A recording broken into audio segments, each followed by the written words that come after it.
तो आज एक विषय इधर देखो ध्यान से, जिसे हम कहते हैं ज्ञान, इंग्लिश में बोलते हैं नॉलेज, पंजाबी में कहते हैं विद्या। सुनो, ध्यान दो इन बातों पर। ये ज्ञान या नॉलेज बहुत कीमती विषय है, सच्ची। क्या है ये? बड़ा जबरदस्त कीमती विषय, ज्ञान सीखना। आप जानते हो दुनिया में इसका बड़ा महत्व समझा जाता है। ज्ञान की एक बड़ी इंपॉर्टेंस है दुनिया में।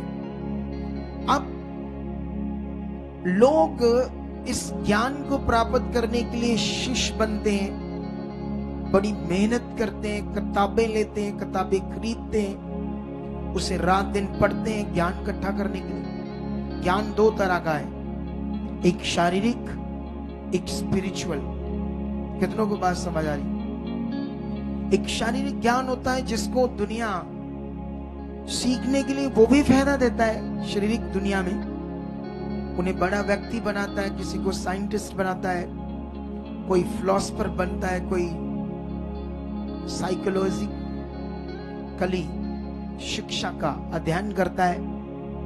कितनों को बात समझ आ रही? ये शब्द साइकोलॉजिकली जो टीचिंग होती है उस बंदे को क्या कहते हैं? पूछना, बताना मुझे इंग्लिश का ये शब्द। सुनो तो ध्यान दो, अभी आप लोगों ने ये ध्यान देना है।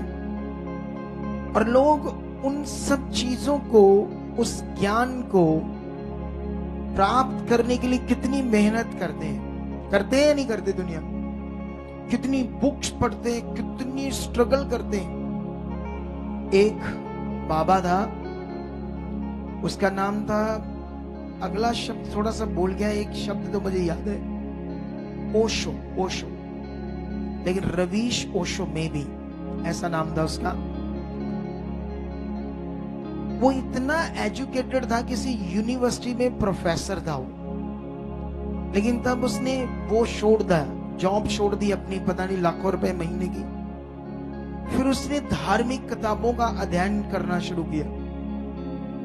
बताते हैं उसने 10,000 किताबों का अध्ययन किया। इतनी मेहनत की उसने।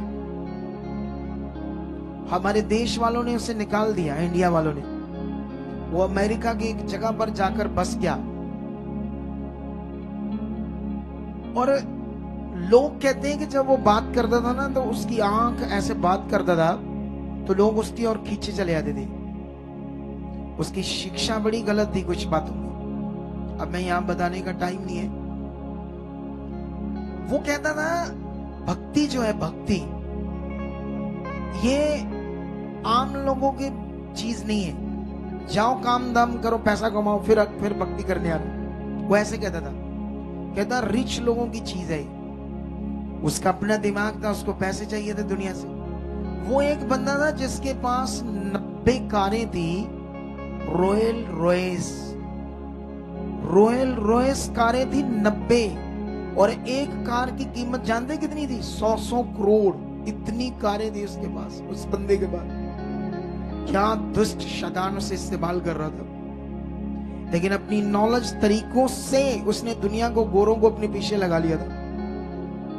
नॉलेज की वैल्यू की बात कर रहा, लेकिन जितना मर्जी दुनिया का ज्ञान इकट्ठा कर ले इंसान, उससे उनका जीवन नहीं बचेगा, उनका रूह नहीं बचेगा, वो अनंत जीवन प्राप्त नहीं कर पाएंगे।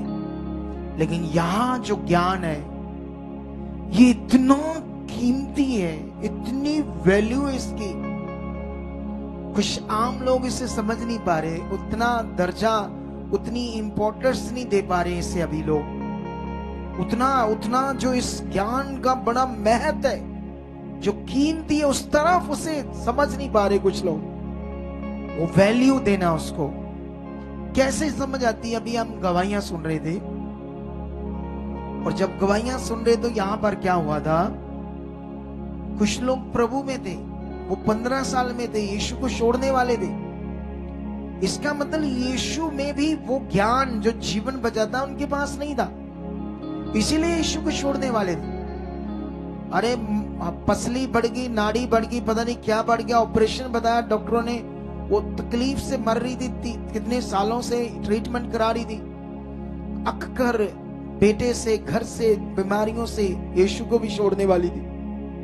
इसका मतलब जिस ज्ञान ने उसे जीवन दिया है, उस खुदा की, उस ज्ञान की वैल्यू कैसे होनी चाहिए उस लेडी के अंदर, कितना उसे धन्यवाद करना चाहिए, कितना उसे ध्यान देना चाहिए। और भी बड़े लोग थे, कितनी टेस्टमनी थी, कितने बड़े बड़े काम हुए। सोचो वो बहन जिसका बेटा 3 साल से ड्रग्स कर रहा था, चिट्टे का नशा, और साथ में वो फेफड़ों में पानी भर गया, 2 महीने वो कहता मौत दिख रही थी मुझे।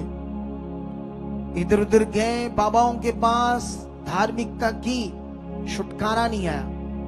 लेकिन जब सच्चे परमेश्वर के पास आए, सही ज्ञान, जीवन का ज्ञान समझ आया, तो उन्हें क्या मिला? जीवन मिला।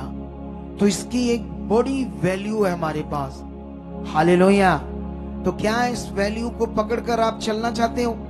मैं दावे के साथ कहता हूं, मैं जो इन दिनों में तुम्हें समझा रहा हूं, अगर तुम इन बातों को जबरदस्त रीति से पकड़कर अपनी जिंदगी को खुदा के साथ जियोगे, सच्ची तुम नॉर्मल नहीं रहोगे, तुम दबे नहीं रहोगे, तुम्हारी मन की आंखें खुलेगी, तुम्हें दर्शन आएंगे।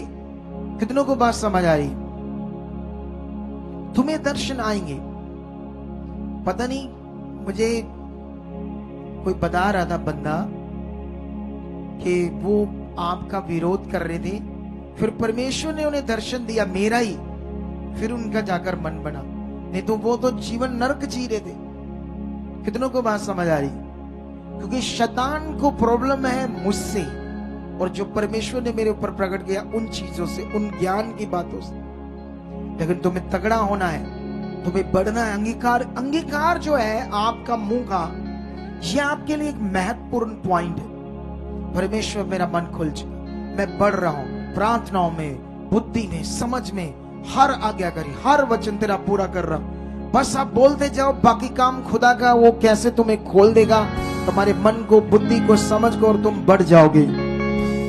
बस तुम्हारा काम है खुदा के सामने बोलना जो आप चाहते। धन्यवाद ये कर चुके हो। सबसे पहले तो उसके साथ चलने के लिए अंगीकार करो, चलने के लिए करो, सब चीजें तुम्हारे पास आ जाएंगी। अंगीकार करो अपनी प्रॉब्लम्स के लिए भी, बाकी चीजों के लिए, ब्लेसिंग के लिए, लेकिन सबसे पहले उसके साथ चलने का अंगीकार करो। सबसे पहले ये करना स्टार्ट करो। कितनों को बात समझ आ रही? अगर तुम सुसमाचार नहीं देते तो बोलो, परमेश्वर मैं सुसमाचार दे चुका हूं, मैं वफादारी से लोगों को, मैं भी तेरे स्वर्ग राज के लिए धन इकट्ठा कर सका हूं, क्योंकि ये स्वर्ग का धन है जो हमने इकट्ठा करना, आपने और मैंने।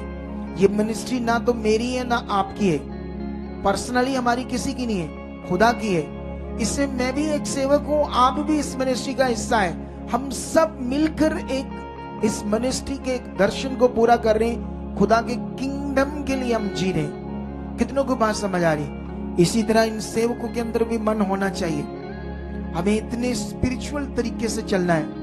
कितनों को बात समझ आ रही? हालेलुया।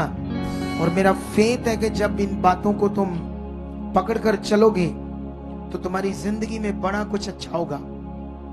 हालेलुया।